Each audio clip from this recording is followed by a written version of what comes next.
Halo, perkenalkan saya Muhammad Lukman Yasar dengan NIM belakang 92. Eh, di dalam video ini saya akan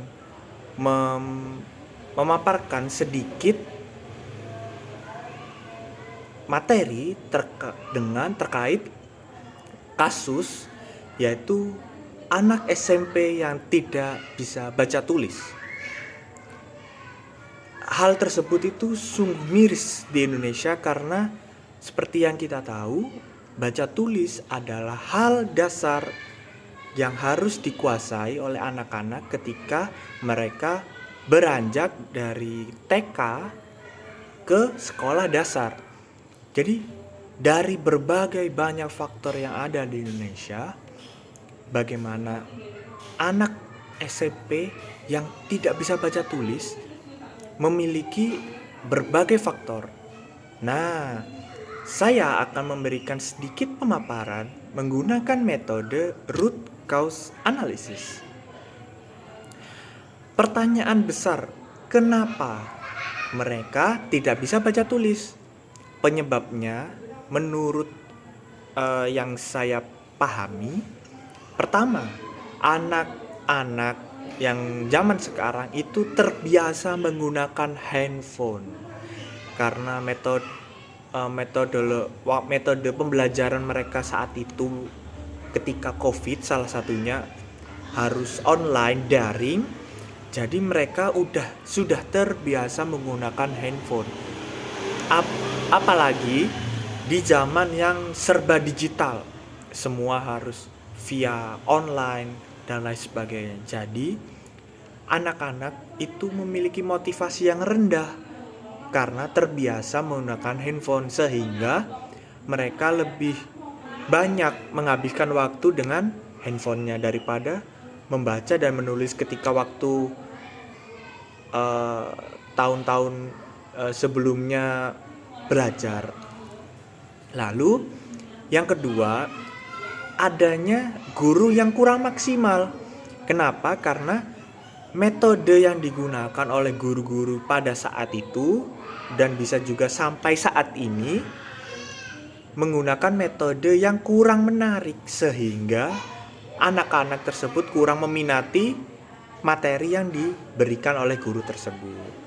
Lalu yang ketiga, guru SMP mengasumsikan bahwa semua lulusan SD itu sudah bisa baca tulis karena memang di sekolah dasar kita diwajibkan untuk memahami dan bisa membaca menulis. Nah, kenapa? Karena memang perubahan dari kurikulum Merdeka itu yang membuat bagaimana anak-anak yang seharusnya tidak bisa melakukan hal tersebut menjadi naik kelas, sehingga mereka tidak menggunakan kesempatan tersebut untuk belajar lagi, belajar yang seharusnya mereka tidak bisa gunakan. Lah, dari banyaknya faktor yang saya sebutkan tadi, saya memberikan sedikit alternatif solusi dari beberapa penjelasan saya tadi. Yang pertama yaitu bisa dari pemerintah memberikan program pemulihan literasi pasca pandemi, terutama untuk anak SD dan SMP, dengan mengedukasi bahwa penggunaan HP atau handphone itu bisa dikolaborasikan dengan orang tua dan juga guru di sekolah mereka. Lalu ada juga alternatif lain, yaitu bisa dengan mengevaluasi bagaimana formatif literasi dasar dari anak-anak tersebut menjadi syarat untuk kenaikan kelas, karena seperti yang kita tahu, semakin tinggi jenjang pendidikan, semakin tinggi pula syarat yang harus dipenuhi untuk mencapai jenjang lebih tinggi tersebut.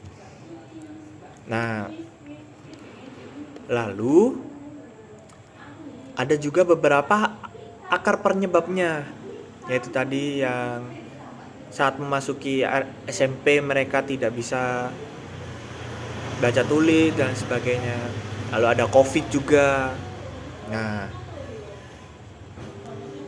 jadi mungkin solusi dari yang lebih efisien yaitu bisa memberikan layanan konseling yang aktif untuk siswa dengan masalah keluarga yang bisa diaplikasikan di keluarga tersebut. Dan mungkin sekian dari saya, kurang lebihnya saya mohon maaf. Wassalamualaikum warahmatullahi wabarakatuh.